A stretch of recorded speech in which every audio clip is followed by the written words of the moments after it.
दोस्तों, एक कंपनी जिसने पिछले कुछ सालों में अपने शेयर होल्डर्स को सबसे ज़्यादा डिसअपॉइंट किया है वो है डी-मार्ट।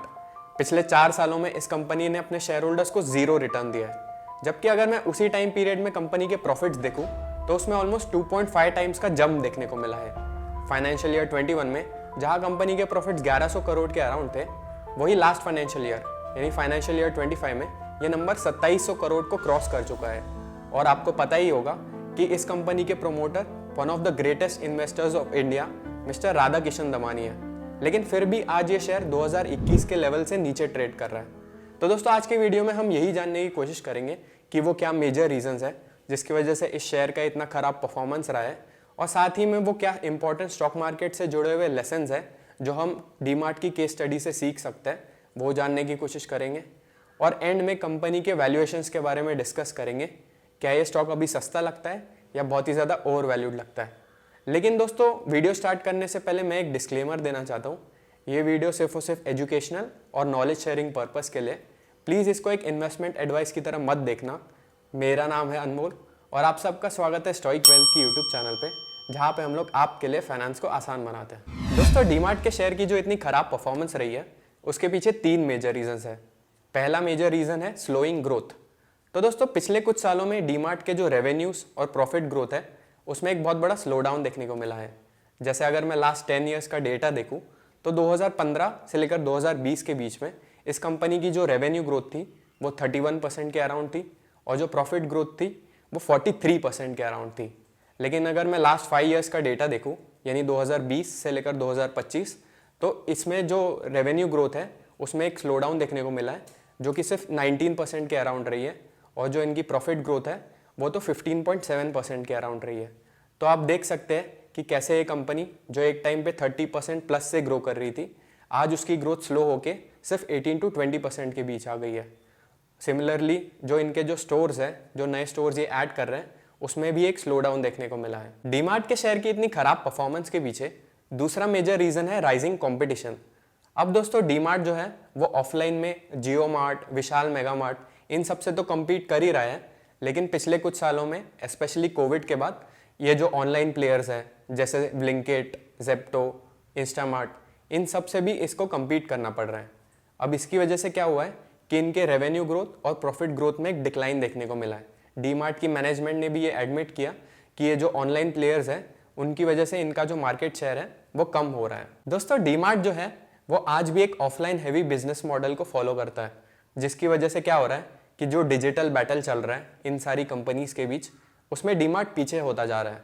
अब कहने के लिए इनका एक डी-मार्ट रेडी ऐप तो है जो आपके घर पे सामान को डिलीवर कर देता है, लेकिन अगर आप इस ऐप को एक बार यूज़ कर लोगे तो आपको आइडिया लग जाएगा कि ये जो दूसरी कंपनीज हैं, न्यू टेक कंपनीज जैसे ब्लिंकिट हो गया या इंस्टामार्ट या जेप्टो हो गया, क्यों ये मार्केट शेयर इतना ज़्यादा लेके बैठी है। स्टॉक की खराब परफॉर्मेंस के पीछे तीसरा मेजर रीज़न है वैल्यूएशन बबल।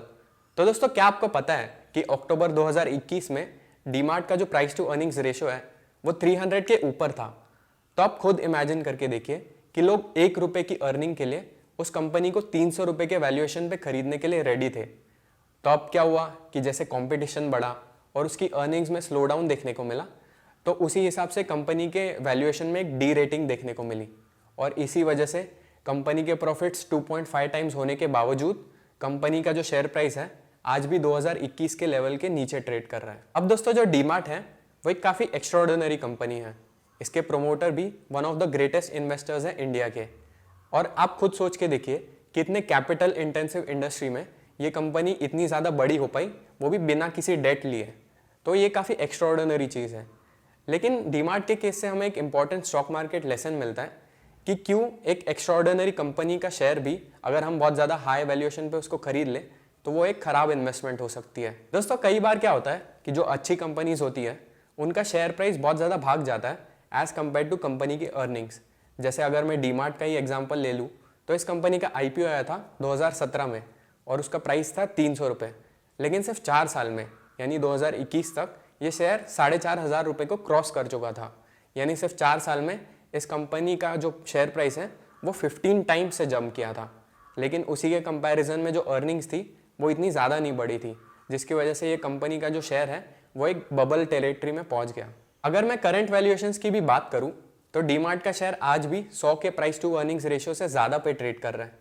और अगर मैं पीईजी रेशियो देखूँ तो अगर कंपनी की ग्रोथ 18 to 20% रहती है तो इसका जो पीईजी रेशियो है वो 5 टाइम्स से भी ज़्यादा है।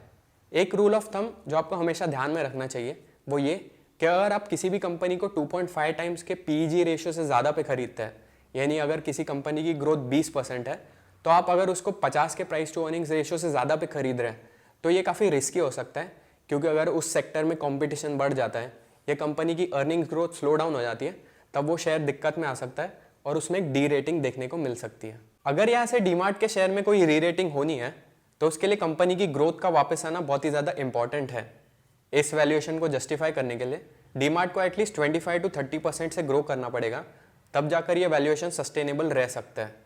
साथ ही में इनको जो हाई मार्जिन वाली कैटेगरीज है जैसे fashion and apparel, home care या फिर जो प्राइवेट लेबल गुड्स है उनका परसेंटेज बढ़ाना पड़ेगा।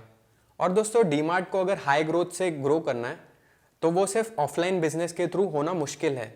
इनको जो ऑनलाइन बिजनेस है उस पर भी अपना फोकस बढ़ाना पड़ेगा, नहीं तो ये जो सारी क्विक कॉमर्स कंपनीज हैं वो इनसे मार्केट शेयर लेती रहेगी। क्विक कॉमर्स से मुझे याद आया कि हमने एक वीडियो बनाया है कि कैसे ये सेक्टर अगले 5 सालों में 10 गुना होने की पोटेंशियल रखता है। वो आप यहाँ पे क्लिक करके देख सकते हैं। मिलते हैं अगले वीडियो में।